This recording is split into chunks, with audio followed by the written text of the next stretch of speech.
อันตวยังมุตตัสสะภะคะวะโตอุปปัปปะคะนะมะกะลังกะโลตะเสนตัสสะภะคะวะโตอะระหะโตสัมมาสัมพุทธัสสะนะโมตัสสะภะคะวะโตอะระหะโตสัมมาสัมพุทธัสสะนะโมตัสสะภะคะวะโตอะระหะโตสัมมาสัมพุทธัสสะมหาเทเรปมาเทนะอาวานกะเยนะกะตังสัพพังอปาราทังกัมมัจจุโนพันเตมหาเทเรปมาเทนะอาวานกะเยนะกะตังสัพพังอปาราทังกัมมัจจุโนพันเตมหาเทเรปมาเทนะอาวานกะเยนะกะตังสัพพังอปาราทังกัมมัจจุโนพันเตเออมาไม่ใช่ยกเข้าตัว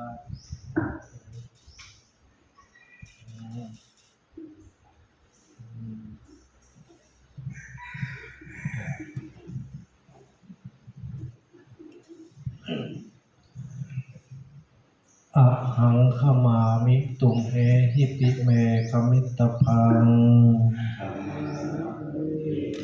เอวังโห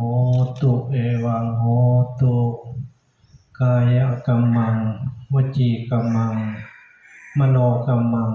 สัพพะปาปังสัพพะโทสังสัพพะพยังสัพพะเวลังอโหสิกายกรรมวจีกรรมมโนกรรมกรรมอันใดที่ท่านทั้งหลายได้ประมาทพลาดพลั้งต่อกระผมและอาตมาต่อหน้าก็ดีรับหลังก็ดีระลึกได้ก็ดีระลึกไม่ได้ก็ดีก็ขออโหสิกรรมนำเสียซึ่งโทษไม่ให้เป็นบาปเป็นกรรมเป็นภัยเป็นเวรซึ่งกันและกัน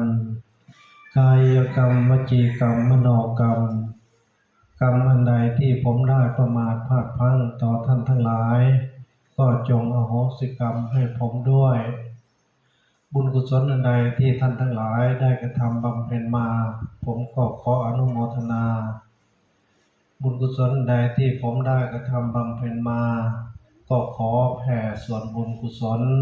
ให้แก่ท่านทั้งหลายทุกผู้ทุกคนย่อมมีสุขภาพแข็งแรงปราศจากทุกโศกโรคภัยอันตรายทั้งหลายทั้งปวงมีความสุขความเจริญในการศึกษาเล่าเรียนเจริญในหน้าที่การงานเจริญในธุรกิจกิจการ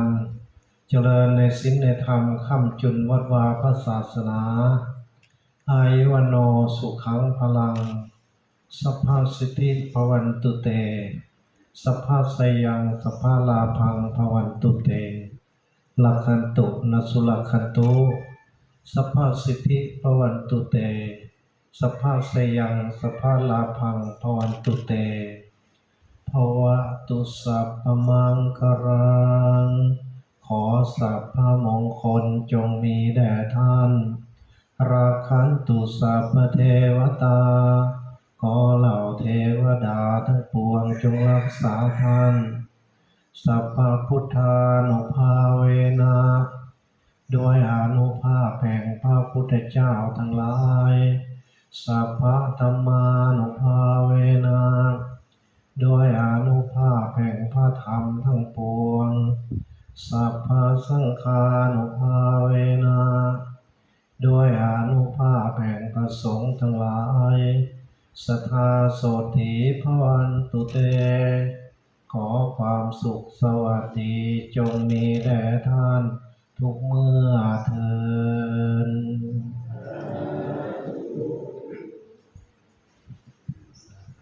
กราบเจ้าพาพันกราบก่อนนะ ธุสาธุสาธุประกันเจริญศีลสมาธิปัญญามั่นคงในพระพุทธศาสนาทุกท่านทุกองค์นะจักองค์หลายอยู่ร่วมกันพร้อมเองจักองค์วัดเท้าสี่องค์กับตัวทอดหมวก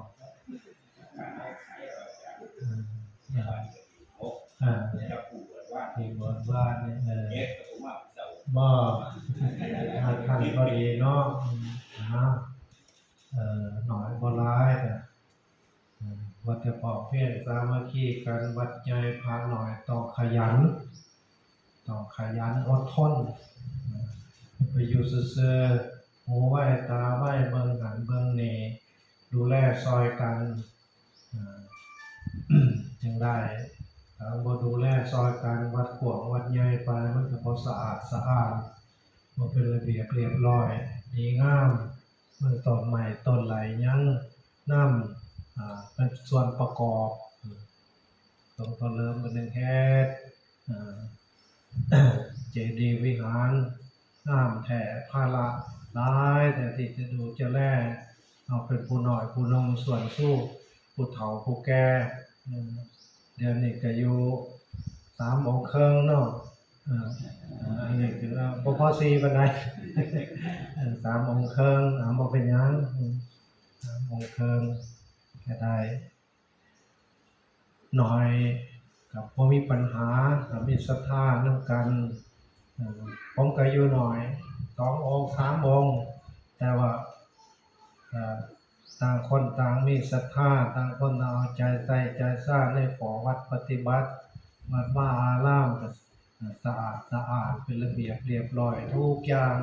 อาศัยพวกเขาอยู่ร่วมกันถูกต้องปองดองสามัคคีกันอย่าไปหย่องย้อกูมึงมันกอยบ่ต้องเกี่ยงงอนกัน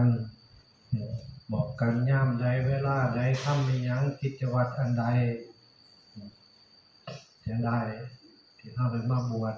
ในพระพุทธศาสนาภายใต้ลมผากาสาวพัส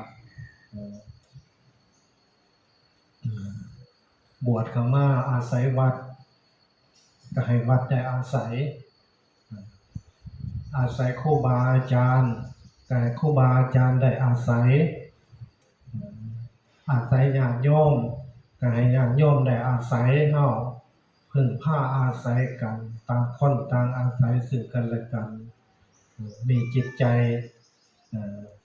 เป็นอันหนึ่งอันเดียวทำอย่างก็เพื่อเป็นการถวายเป็นพุทธบูชาธรรมบูชาสังฆบูชาเอาธรรมมาถวายพระสัมมาสัมพุทธเจ้ามันจะคอยบ่มีทิฏฐิมานะบ่มีความถือตัวสำคัญบวชเข้ามาต้องเป็นข้ออ่อนน้อมถ่อมตนเนี่ยล่ะเฮาเรียนนักธรรมหมวด2หรือตัวนักธรรม4ทำมันทำให้งามมี2 อย่างอะไรบ้าง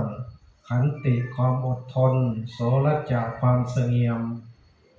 ต้องมีความอดความทนอดกั้นพอเว้าก็จังเว้าบ่พอเว้าก็บ่เว้ารักษาน้ำใจซึ่งกันและกันความสงบเสงี่ยมเจียมตนบ่โอ้บ่อวดบ่เอาชนะผู้อื่นเอาชนะกิเลสเจ้าของเอาชนะใจเจ้าของเอาชนะทิฏฐิมานะเจ้าของจะได้อาศัยศาสนาได้ศาสนาได้อาศัยศาสนาสิได้อาศัยเฮาบวชเข้ามาต้องศึกษาพระธรรมวินัยไตรสิกขาอยู่ในโอวาทคำสอนครูบาอาจารย์สำคัญครูบาอาจารย์เป็นหลักแต่ว่ามีครูบาอาจารย์เนี่ยโอ้เฮาก็บ่มีหลักใช้ไม้เฒ่าบ่มีผู้นำผู้พาผู้นำผู้พาศึกษาพระธรรมวินัยไตรสิกขาในศาสนธรรมคำสอนเฮาก็สามารถที่จะแนะนำหมู่นำคณะผู้มานำหลังผู้เข้ามาบวชใหม่ไฟการศึกษา ทั้งญาติทั้งโยมก็คือกันศาสนาได้อาศัยกับพวกเราได้ศึกษาพระธรรมวินัยได้ศึกษาอาศัยวัดอาศัยวัดไก่วัดได้อาศัยปฏิบัติปัดกวาดดูแลทุกสิ่งทุกอย่างปัดกวาดแต่ละถังแต่ละเทือก็ต้องดูข้างบนข้างล่างยักเหยื่อยักใยน้ำพัดตกพัดลมน้ำเพดานใสกวาดทั้งเครื่องแล้วจะมากวาดทางล่างทั้งกวาดทั้งบางน้ำลูกกอกลูกกองยังแซ่ถูต่อเป็นออกจากใจเท่าเนี่ยออกจากใจเท่าเสนาสนาวัดอาศัยวัดกับวัดแต่ก็ได้อาศัยเท่าอาศัยศึกษาสวดมนต์ทำวัดในย่างต่างๆทำวัดก็ดีสวดมนต์ก็ดีกิจวัตรขอวัดมันจะได้อาศัยวัด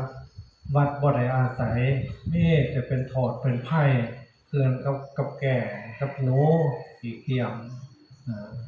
มันอาศัยวัดคือกันอาศัยกุฏิอาศัยกุฏิอาศัยเฮ้าขี้เกียจมันกับแก่มันก็อาศัยกุฏิคือกันแต่มันก็ทำความสกปรกใส่หนูก็คือกันอาศัยเมื่อกัดเสื้อกัดหมอนทำลายนั่นคือสัตว์เดรัจฉานมันบ่ฮู้จักบุญบ่ฮู้จักบาปบ่ฮู้จักบุญจักบาปมาอยู่วัดมันจะได้บุญโน้มันแห่งอยู่ก่อนเฮากับแก่ขี้เกียจมันจะได้บุญหลายกว่าเฮามาไปนอนวัดมันจะได้บุญมันคือความดีอาศัยกุฏิได้อาศัยครูบาอาจารย์กับครูบาอาจารย์ก็ได้อาศัยเฮาจังเกิดประโยชน์จังเจริญงอกงามในศาสนาในศาสนาธรรมคำสอนแต่สันมันก็โอ้ยบ่ได้แล้วต่างคนต่างเฮ็ดต่างคนต่างไปเอาหัวใจดวงเดียวกันโลดมีขอวัดมีศีลเปรียบเสมือนไม่บรรทัดดัดกายว่าใจเฮาให้ซื่อให้ตรงไม่เขาเลื่อยใหม่เขาถากใหม่ตีเส้นบรรทัดตรงๆใหม่มันสิคดทิ้งอ้อไปไทยกับเลื่อยไปน้ำเส้นบรรทัดถากไปน้ำเส้นบรรทัดใช้กบไปน้ำเส้นบรรทัดมันจะติดตรงทำมันซื้อมันตรงร้ายไปเลยว่างไว้ก็เป็นระเบียบเรียบร้อยถ้ามันคดมันงอแม้แต่ท่อนเดียวโตมันเองก็เก๊ะกะมันเองคือกันมันบ่มีศีลบ่มีระเบียบบ่มีวินัยบ่เรียบร้อยเอามาต้องมีศีลเสมอกันมีของวัดปฏิบัติเสมอกันมีทิฏฐิคือความเห็นเสมอกันไปในทางแนวเดียวกันแนวทางอันเดียวกันจิตอยู่พอกันเห็นกันออกมาทำกิจวัตรอย่างสำรวมสังวาเข้าไปนี้เข้าสิว่าโตยังไงคุยมากพูดมากต่างๆอะไรสาระพูดกระตุกพูดมีสาระประโยชน์จังได้บอกยังเอาไปนั้นเป็นประโยชน์แก่เข้าผู้เว้าเป็นประโยชน์แก่ผู้ฟังเข้าใจนะกลมกลืนกลมเกลียวคืนกับเสือกเลยนะเสือกสามเกลียวเหนียวแน่นเอามาฝันไปกันแต่ก่อนเถาพอแล้วว่าฝึกฝันเสือกเท้าท้ายฝันเสือกควายขวดง่วเสือกลามควายลามง่วเสือกขาดเสือกไทยนังตรงแอกแต่เก่าเรื่องฝันกลมเกลียวกันไปต่างคนต่างทำหน้าที่ของมันสำเร็จไปแต่อาศัยวัดแต่อาศัยผู้บวชมาใหม่ก็คือการเบิ่งผู้เก่าก็เป็นตัวอย่างแก่ผู้ใหม่ถ้าเห็นตัวอย่างอันดีมันก็ดีเห็นตัวอย่างบ่ดีมันก็บ่ดีไปนำกันจังได๋ญาติโยมก็คือกัน มันว่าจะให้คนมาเหลื่อมใสแต่น้ำหลวงพ่อเหลิมมันเหลื่อมใสน้ำพ่อออกไม่ออกเฮาโอ้มาเห็นพ่อออกไม่ออกเปิ้นพ่อเพียงสามัคคีกันถูกต่อคองกันทุกซึ่งเขาก็เลื่อมใสมาตั้งแต่ท่ายกท่ายิกาเกื้อกูลซึ่งพอเฮาเป็นศรัทธาหน้าบุญศรัทธาหน้าบุญคนทั้งไกลสิได้สิยาเข้ามาแสวงบุญเท่ากับว่าเบิ่งเฮาเป็นเนื้อหน้าบุญพระสงฆ์เป็นเนื้อนาบุญของโลกเอาเทศเยอะเนี่ยก็โอ้มันก็นั่นน่ะวัดก็เจริญวัดเจริญก็บ่แม่นโบสถ์ใหญ่ศาลาใหญ่เนี่ยถ้าเรียกว่าโบสถ์เจดีย์วิหารวัดปฏิบัติเฮาเนี่ยวัดตังยังวัดข้อปฏิบัติเนี่ยมันเป็นสิ่งที่สำคัญวัดตสัมปันโนพูดถึงพร้อมด้วยศึกษาวัด14ตั้งแต่อาคันตุกะวัดไปอาคันตุกะวัดอาวาสิกวัดอาจาริยวัดอุปชายวัดวัดจักกุดีวัดเนื้อของน้ำสะอาดเสนาสนะวัดกุฏิวิหารสลมศาลาเสนาสนะทำว่าในเรียบร้อยนั่นคือวัดเจริญวัดเจริญนี่เป็นวัดพระพุทธเจ้าวัดเจดีย์วิหารโบสถ์ใหญ่โบสถ์งาม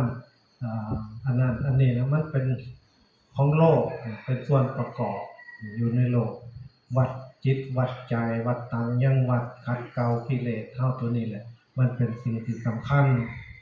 เฮาบวชเข้ามามุ่งหวังตั้งใจโจทย์มุ่งหมายคือมรรคผลนิพพานเฮาต้องมีมุ่งหวังตั้งใจคือมรรคคือผลศีลสัมปันโนไปถึงพร้อมด้วยศีลวัตตสัมปันโนไปถึงพร้อมด้วยวัดปฏิบัติไม่ได้งามเจริญศรัทธาหน้าบุญเจริญศรัทธาหน้าบุญก็สืบกันไปจะบวชเข้ามาแต่ฝึกหัดนัดนิสัยแม้บวชหน่อยเฮียนเอาคำขอนิสัยให้ประจัดขันออกมาขอนิสัยกับหลวงปู่หลวงพ่อกันเข้าบวชมาใหม่เพื่อจะได้นิสัยความเป็นพระความเป็นสมณะคือผู้สงบสมานานันจะทัศนังเอตัมมังคลมุตตมังการได้เห็นสมณะผู้สงบเป็นมงคลอันอุดมเป็นมงคลเท่ากับสวดในบ้านสวดยังมีบทหนึ่งว่าสมานานันจะทัศนังเอตัมมังคลมุตตมังเข้านี่แหละจะเป็นสมณะฝึกหัดดัดนิสัยอย่างอยู่กับครูบาอาจารย์อย่างน้อย5 พรรษานิสัยเก่าความเคยชินก็จะถูกฝึกหัดดัดนิสัยได้นิสัยความเป็นพระ5 พรรษาขึ้นไปเป็นนิสัยมุตตะงามผู้ฝึกผู้หัดยังหมู่ยังคณะให้งดงามยังตัวเองให้งดงามยังหมู่ยังคณะให้งดงามเกิดกูลเกิดการติดความงามเข้ามาขันติความอดทนโสรจะความเสงี่ยมความสงบเสงี่ยมเจียมตัวถ้าผู้ที่เคยฝึกหัดดัดนิสัยมันงามโยมได้เห็นก็เป็นบุญตาได้สนทนาก็เป็นบุญปากได้สนทนาด้วยก็เป็นบุญปากได้อุปถัมภ์อุปถากก็เป็นมงคลแก่ชีวิตแต่อุปถัมภ์อุปถากได้เห็นนะก็เป็นมงคลชีวิตเฮาดำเนินวิถีชีวิตไปกับศีลกับธรรมกับบุญกับกุศลไปที่ไหนก็เป็นวัดเฮาหมดเนี่ยธรรมะกำชับพ่อใหญ่ไทยเฮานี่ป่วยเป็นโรคมะเร็งหมอว่าสิบ่รอดแล้วธรรมะไปเอาออกมาพ่อใหญ่เมื่อเฮาไปทำบุญเอาบุญออกไว้จังนั้นก็สิตายอยู่แล้ววัดในประเทศไทยนี่วัดเฮาวัดจะไปเกี่ยงว่าวัดนั้นวัดนี้ผู้นั้นผู้นี้ธรรมยุทธมหานิกายวัดบ้านวัดป่าอุปถัมภ์ประถากวัดว่าศาสนาเอาไปเอามาหมู่ตายว่าแต่ยัง90 กว่าแล้วเดี๋ยวนี้90 กว่าพ่อตาย มะเร็งก็หายหายุกหายาขมมันได้เคลื่อนเฟือนมันได้กินบ่ได้เลือกบ่ได้หยังดีซอยกันนี่90กว่าก็ยังเลยใหม่ใส่กบได้เมื่อวานนี้มาส่งโต๊ะสันกาแฟรถตาเพ่งไม่ใช่ไทยไม่ใช่น้อยอ้ายผู้บารมีนี่ก็เบิ่นมากคือกันอาจารย์มากก็เป็นศูนย์รวมจิตใจมาเห็นแล้วก็ชื่นใจมีกำลังใจก็โอ้ได้ปัจจัยโอ้อาจารย์ขอต่ออายุนำแหน่มีหน่อยก็ตามอัตภาพคือจังไดเอาบุญต่อบุญเอาบุญต่อบุญมันจังได้บุญบ่แม่นว่าบาปเป็นทุนบุญเป็นกำไรลงบาปลงทุนบาปมันก็จะได้บาปมันต้องเป็นกำไรลงทุนบุญมันจะได้เงินต่อโอ้บาปเป็นทุนบุญเป็นกำไรมันบ่แม่นจักเทื่อมันต้องเอาบุญต่อบุญลงทุนบาปมันก็ได้บาปลงทุนบุญมันก็ได้บุญจังแม่น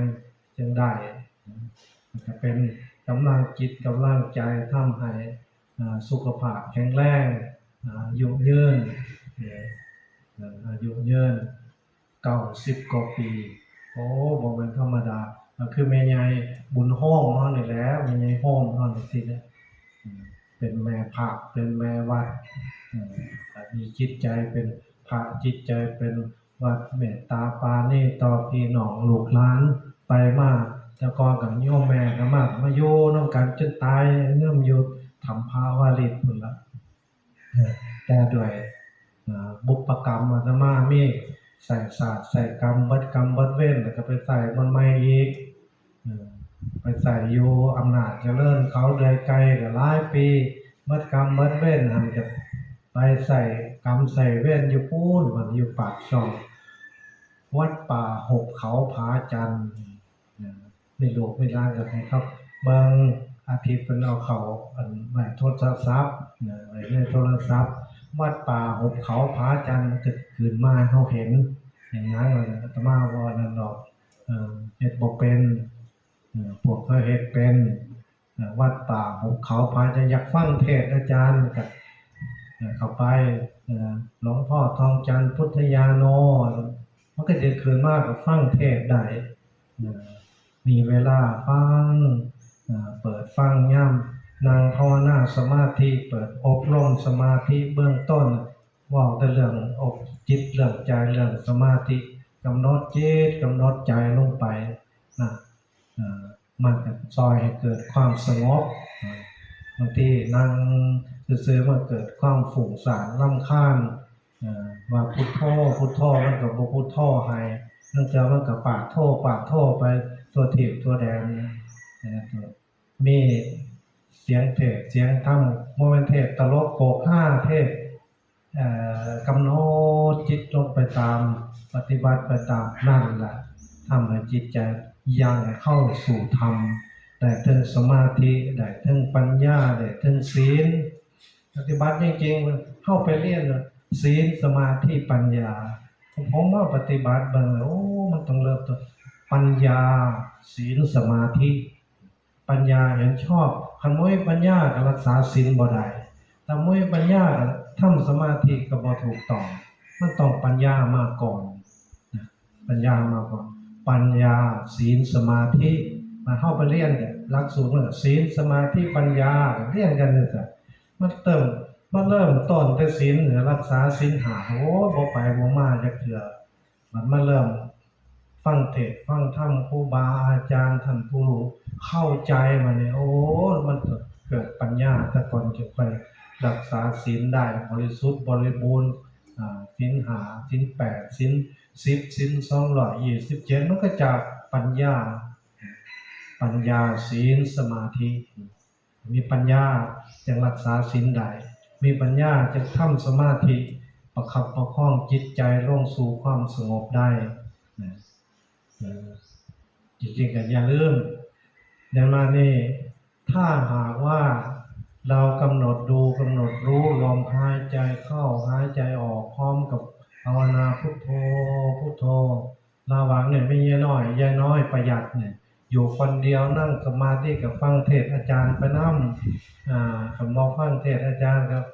พุทโธพุทโธจักหน่อยก็สมควรแก่เวลานอนจ่อยนะอันนี้มันเทศน์ไปเป็น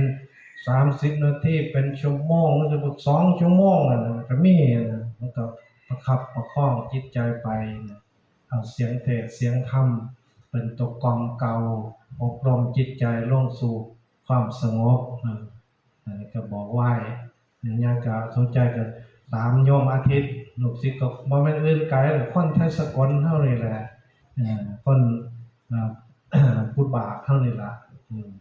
อุ่นพุทธบาทผู้พ่านเท่าแถวนี้ล่ะไปหาอยู่หากินกรุงเทพตัดเปิดหลานเป็นตาตัดเป็นตานี้จาก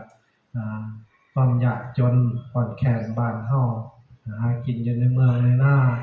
พ่อไปพ่อมานำครูบาอาจารย์ได้อันนี้ก็เป็นกระพามาทุกปีกับหลายปีแล้ว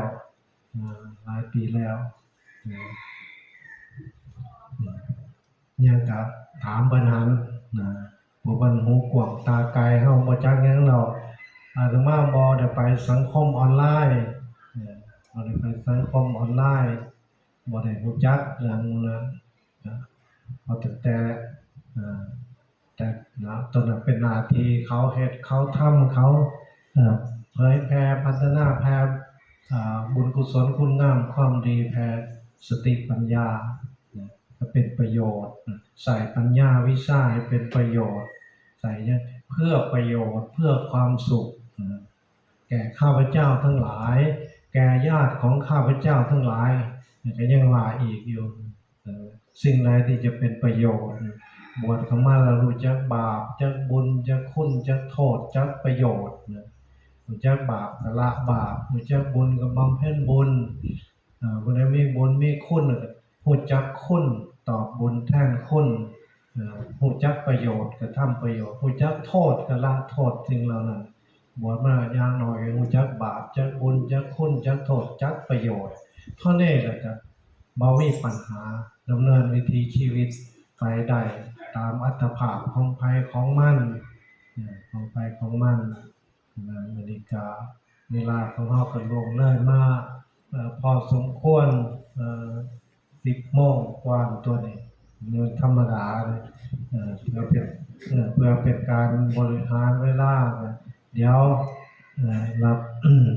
จะได้ลงไปกราบพร้อมๆลงไปสงน้ำหดสงตามจารีตประเพณีเป็นเหตุเป็นข้องถ้าบ่พาทำกิจกรรมจังซี่มันก็บ่ร่วมกันกิจกรรมก็เป็นสิ่งที่สำคัญ